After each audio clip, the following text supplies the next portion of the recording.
경기 수원의 공군기지 근처에서 우리나라 전투기를 무단 촬영한 중국인들이 경찰에 붙잡혔습니다. 경기 남부경찰청 안보수사과는 군사기지 및 군사시설 보호법 위반 혐의로 10대 중국인 2명을 입건했다고 오늘 밝혔습니다. 해당 중국인들은 지난달 21일 수원시 공군 제10 전투비행단 부근에서 DSLR 카메라와 휴대전화로 전투기를 무단 촬영한 혐의를 받고 있습니다. 이들이 소지하고 있던 카메라와 휴대전화에는 이착륙 중인 전투기 사진이 다량 발견된 걸로 전해졌습니다. 조사 결과 이들은 중국 소재 고등학교를 다니는 학생들로 사건 발생일로부터 3일 전 관광 비자를 통해 국내에 들어온 걸로 확인됐습니다. 이들은 경찰 조사에서 평소 비행기 사진을 찍는 취미가 있다는 취지로 진술한 걸로 전해졌습니다. 경찰은 이들을 출국 정지 조치하는 한편 휴대전화 포렌식 등을 통해 대공 혐의점 여부 등도 조사하고 있습니다. 한편 지난해 11월 중국인 남성이 국정원 건물을 드론으로 무단 촬영했지만 대공 혐의점은 없는 걸로 알려졌습니다. KBS 뉴스 고혜람입니다. 중국인 조직이 우리 군의 기밀을 빼돌리려고 현역 군인들에게 접근한 사실이 포착돼 당국이 수사에 나섰습니다. 국군 방첩사령부는 지난달 29일 제주에서 중국인 A씨를 체포해 군사기밀보호법 위반 혐의로 수사하고 있습니다. A씨는 지난해 초부터 군생활 관련 정보 등을 공유하는 오픈 채팅방에서 활동했는데 현역 병사들에게 접근해 군사기밀을 넘기면 돈을 주겠다고 포섭한 혐의를 받고 있습니다.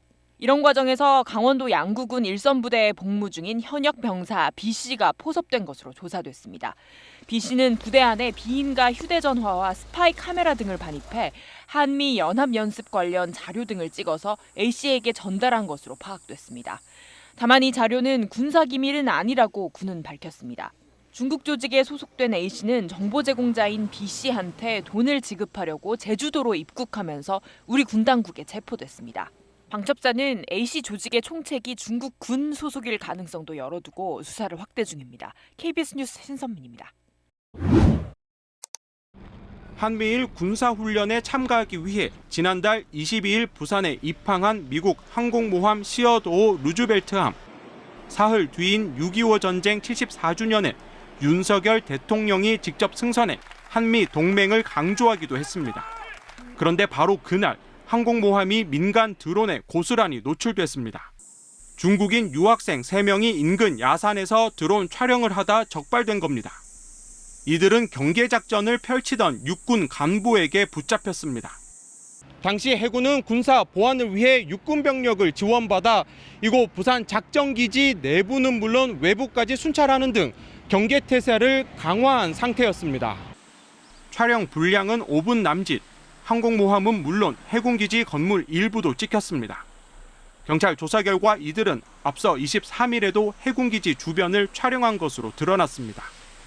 이들은 호기심에 대형 항공모함을 촬영했다고 진술한 것으로 알려졌습니다.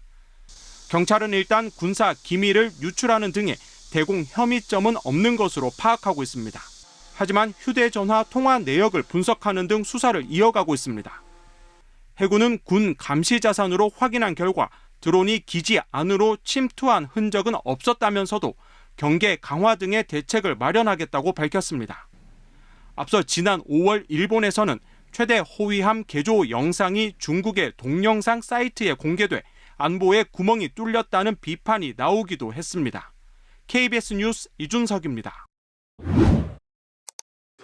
국회 법제사법위원회 소위원회가 이른바 간첩법 개정안을 통과시켰습니다. 이 법의 개정안이 소위를 통과한 건 헌정사상 처음 있는 일입니다.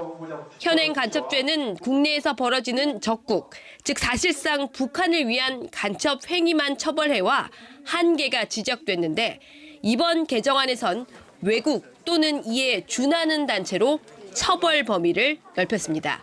우방 적국을 가리지 않고 처벌하는 규정입니다. 저희가 그 처벌 범위를 확대했다는 데서 굉장히 의미가 있다 이렇게 생각을 합니다. 개정안에는 외국 또는 이에 준하는 단체가 간첩 행위를 하거나 방조하면 3년 이상의 유기징역에 처하도록 했습니다. 논란이 됐던 정보의 보관은 간첩죄 대상에서 제외됐습니다. 여야가 함께 국익을 가장 지켜야 된다는 그런 생각으로 토론에 적극적으로 임했고요. 간첩법 개정안은 법사위 전체 회의와 본회의 의결 수순을 밟은 뒤 6개월 후 시행될 예정입니다. 그동안 간첩법 개정을 촉구해온 국민의힘 한동훈 대표는 어젯밤 SNS에 오래 걸렸다, 이제 거의 다 왔다며 환영 입장을 밝혔습니다. KBS 뉴스 우정아입니다. 지난 6월 부산 해군기지에 드론을 띄워 미 항공모함과 잠수함을 불법 촬영한 중국 유학생들이 경찰에 붙잡혔습니다. 휴대폰에선 중국 공안 관계자 연락처까지 발견됐습니다. 하지만 현행법상 간첩죄는 적국인 북한에 대한 행위에만 적용돼 간첩죄로는 처벌이 어렵습니다. 이 때문에 간첩죄 적용 범위를 적국에서 외국으로 수정하는 형법 개정안이 추진됐고, 최근엔 여야 합의로 법사위 법안 소위를 통과해 연내 본회의 통과가 유력해 보였습니다. 그런데 민주당이 제동을 걸고 나섰습니다. 국가기밀과 군사기밀 등의 범위가 모호하고 남용될 우려가 있다면서 먼저 기존의 산업, 군사 등 기밀 관련 특별법들부터 개정하자고 입장을 바꾼 겁니다. 그리고 악용 가능성이 실제로 있다면 그걸 막는 장치가 필요하다. 그러니까 그 외국으로 확대하는 것 자체를 반대하는 게 아니라 악용 가능성에 대한 문제 제기가 내부에서 있어서 그걸 검토하고 있는 과정으로. 국민의힘은 민주당의 입장 변화에 의문을 제기했습니다. 최근 감사원이 사드 배치 관련 군사기밀을 중국과 시민단체에 유출한 혐의로 문재인 정부 인사들을 수사 의뢰했는데 이와 무관하지 않다는 겁니다. 군사, 산업기밀 해외 유출을 간첩죄로 다스리는 데 반대한다면 도대체 민주당의 정체성은 대한민국 정당이 맞긴 하는지 묻지 않을 수 없습니다. 민주당이 신중론으로 돌아서면서 간첩법 개정안 연내 처리는 무산되는 분위기입니다. 이런 가운데 국방부는 국가기밀 유출에 대해선 보다 엄정한 처벌이 가능하도록 법령을 보완해야 한다는 원론적 입장을 밝혔습니다. KBS 뉴스 이유민입니다.